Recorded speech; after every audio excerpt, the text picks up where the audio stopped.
नमस्कार, मैं कमलेश कबीर आपका एक बार फिर स्वागत करता हूं इस नए एपिसोड में। आज के इस एपिसोड में हम बात करेंगे लोकसभा चुनाव की।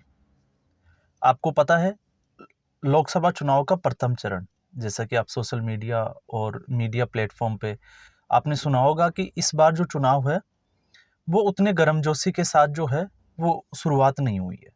पहले ही चुनाव का पहला चरण था, 102 सीटों के ऊपर चुनाव लड़ा गया और 102 सीटों के चुनाव में हमने देखा कि मतदाता जो है वो उस उत्साह के साथ मतदान करने नहीं आया जिस उत्साह के साथ 2014 और 2019 में मतदाता बाहर निकला घरों से।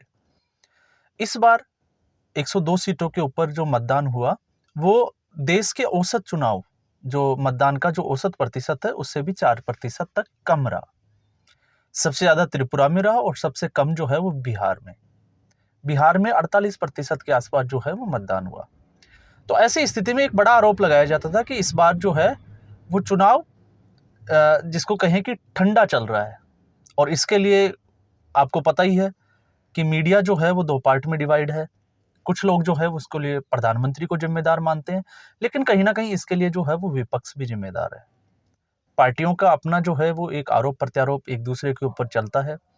सब अपने अपने फायदे के लिए अपने हिसाब से और अपने अनुसार जो है वो आकलन करते हैं। लेकिन जब आकलन की हम बात करें या ओपिनियन पोल्स की बात करें, जितने भी जो मीडिया हाउसेस है, तो लग रहा है कि इस पहले चरण के चुनाव में भारतीय जनता पार्टी 60 से 65 सीटों पे लीड लेते हुए जो है वो नजर आ रही है। तो 102 में पहले ही चरण में जो है वो आपने देखा 2019 में 102 सीटों के जो चुनाव थे, जिनमें प्रथम चरण में चुनाव हुआ है, वहां पे भारतीय जनता पार्टी को 45 सीटों पे जीत हासिल हुए थे। तो इस बार जो है वो 15 से 20 सीटें ज्यादा आती हुई दिखाई देती है। लेकिन इसी बीच प्रधानमंत्री नरेंद्र मोदी ने अपनी रणनीति जो है वो बदली और रणनीति बदलते हुए इस बार कांग्रेस पार्टी, आपको पता होगा कांग्रेस पार्टी एक स्ट्रेटेजी पे काम कर रही थी और कांग्रेस पार्टी ने एक मैनिफेस्टो जारी किया था और उस मैनिफेस्टो में आपने राहुल गांधी को पहले आपने सुना होगा कि खटाखट खटाखट जो है वो इस देश की गरीबी मिटा देंगे। फिर शायद उनके लोगों ने उनको समझाया होगा या उनको समझ में आया होगा कि उनकी दादी जो है इंदिरा गांधी, उन्होंने भी गरीबी हटाओ का एक नारा दिया था, लेकिन उसके बावजूद 40 साल में अभी तक जो है वो गरीबी हटी नहीं है। तो जब उनको राहुल गांधी को इस बात का एहसास हुआ तो फिर उन्होंने जो है वो अपना गियर चेंज किया और फिर उसके बाद में एक प्रेस कॉन्फ्रेंस में वो ये बोलते हुए नजर आए कि नहीं, खटाखट तो जो है वो गरीबी नहीं हटेगी, थोड़ा समय लगेगा, लेकिन हम इसके लिए जो है वो एक अच्छा प्लान कर सकते हैं।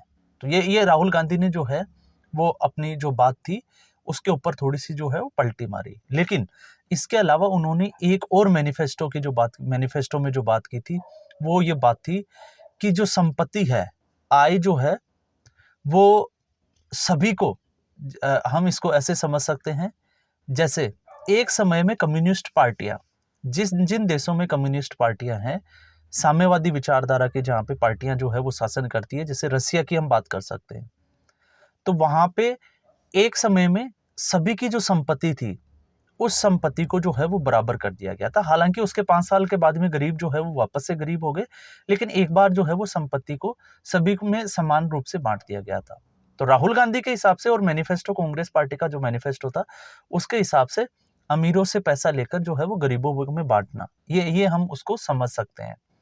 लेकिन इससे जो है एक दूसरा हम एक बात और कर सकते हैं, जातिगत जनगणना, और जिसकी जितनी प्रतिशत हिस्सेदारी, उसकी संपत्ति में उतनी भागीदारी। ये जो है वो कांग्रेस पार्टी के मैनिफेस्टो का एक पार्ट था।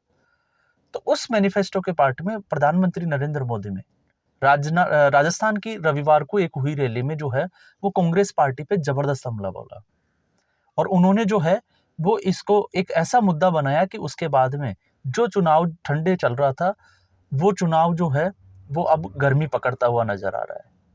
तो प्रधानमंत्री नरेंद्र मोदी ने बोला कि कांग्रेस पार्टी जो है वो आपकी संपत्ति और आपके मंगलसूत्र, क्योंकि मंगलसूत्र का वाकया जो है 1971 की जो लड़ाई हुई थी, तो 1971 की लड़ाई में कांग्रेस पार्टी ने जितने भी लोगों के पास में जो गहने वगैरह जो थे रखे हुए, उनको ट्रेजरी में रखवा दिया था और उसके बाद 1977 में जब जनता पार्टी की जब सरकार बनी तो उन्होंने इसको रिजर्व बैंक के अंडर में कर दिया। तो उसके बाद में इंदिरा गांधी ने एक मंगलसूत्र का जो है वो बड़ा मुद्दा बनाया था। जैसे हम गरीबी हटाओ का एक मुद्दे की बात करते हैं, तो ठीक ऐसे ही जो है वो प्रधानमंत्री ने सीधे तौर पे हमला बोला। लेकिन उन्होंने इस हमले में जो है वो एक बात और जोड़ दी कि कांग्रेस पार्टी अगर सत्ता में आई तो वो आपका जो पैसा है वो आपसे छीन लेगी और आपका पैसा जो है वो घुसपैठियों में बांट देगी। और दूसरा, जिनके ज्यादा बच्चे होते हैं, बस यही एक मुद्दा था। और उसके बाद में आपने देखा कि कांग्रेस पार्टी जो है वो अपने अपने ही बिछाए जाल में फंसती हुई नजर आई। क्योंकि कांग्रेस पार्टी हमेशा से जो है वो मुस्लिम तुष्टिकरण का उनके ऊपर आरोप भी लगता है। और आरोप के बाद में आपने देखा होगा प्रधानमंत्री की इस प्रतिक्रिया के बाद में 2006 का प्रधानमंत्री मनमोहन सिंह का, तत्कालीन जब उस समय जब प्रधानमंत्री थे, तो उनका एक मैसेज या हम कहें कि एक संबोधन जो है वो वायरल हो रहा है। और उसमें लगातार वो जो है वो भारतीय संसाधन, जितने भी जो प्राकृतिक और ये संसाधन है, उन सब के ऊपर जो है वो माइनॉरिटी का पहला हक है। ये आपने वो वीडियो देखा ही होगा। तो इस पे जो है वो प्रधानमंत्री ने जो है कांग्रेस पार्टी को घेरते हुए एक जबरदस्त हमला बोला। और जैसे ही हमला बोला, कांग्रेस पार्टी जो है इसको लेके इलेक्शन कमीशन पहुंच गई।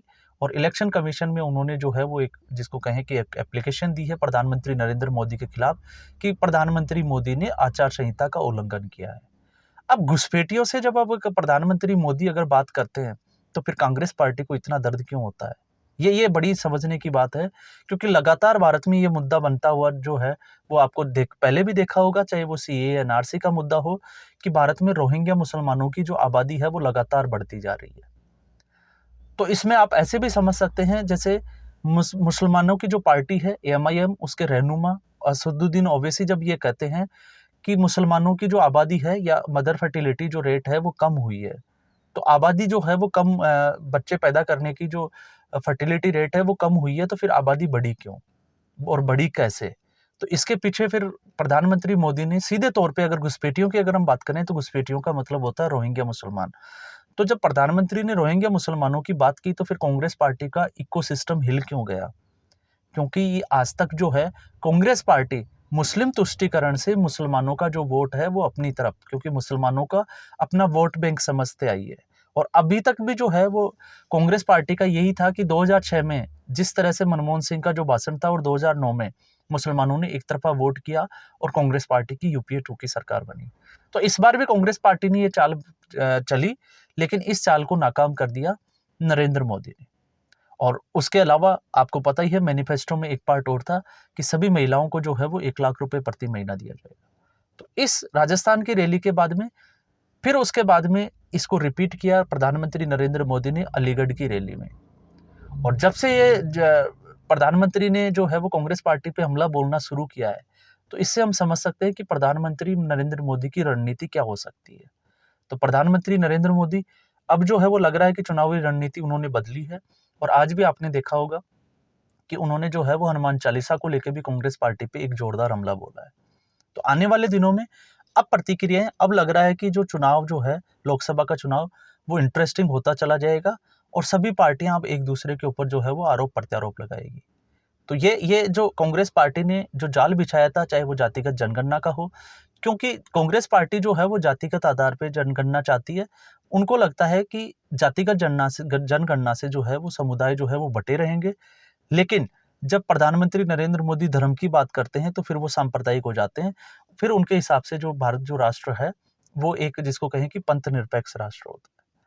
और यहाँ पे ये भी हमें समझने की बात है कि ये जो मैनिफेस्टो था, ये मैनिफेस्टो में पूरा अगर हम देखें, स्टडी करें कांग्रेस के, तो इसमें जो है वो हमें वामपंथी विचारधारा की झलक जरूर देखने को मिलती है। और इससे हमें साफ समझ में आता है कि राहुल गांधी के इर्द गिर्द जो भी लोग हैं, वो सारे के सारे वामपंथी है। क्योंकि राहुल गांधी अभी जो है वो वामपंथी विचारधारा के लोगों के प्रभाव के बीच में, या हम कहें कि उनके सलाहकार भी जो है, चाहे वो केसी वेणुगोपाल हो, चाहे जयराम रमेश हो, चाहे सीताराम येचुरी हो, वो ऐसे लोगों के साथ जो है वो ज्यादा रहते हैं। और उन्हीं के हिसाब से उन्होंने जो है वो मैनिफेस्टो, जिसमें उत्तर से दक्षिण तक उन्होंने भारत को जो है वो बांटने की बात भी की। और भी तमाम तरह की चीजें हम जो है वो लगातार देखने को मिल रही है। लेकिन अब कांग्रेस पार्टी जो है वो प्रधानमंत्री के इस आरोप का, या हम कहें कि इस हमले का जवाब जो है वो कैसे देगी? क्योंकि अभी तक तो जो है वो कांग्रेस पार्टी को ऐसा सूझ नहीं रहा है कि वो इसका हमले का जो है वो जवाब कैसे दे। हालांकि कांग्रेस पार्टी इससे पहले जो है वो प्रधानमंत्री नरेंद्र मोदी को लगातार, आपको पता होगा, चौकीदार चोर है, राफेल वाला मुद्दा, अंबानी अडानी, इसके अलावा जो है वो चाय वाला और बहुत बड़े-बड़े जो है वो बेतुके नीच तक जो है वो नरेंद्र मोदी को कहा। लेकिन कहीं भी हमने देखा कि आज तक नरेंद्र मोदी को विचलित नहीं कर पाए।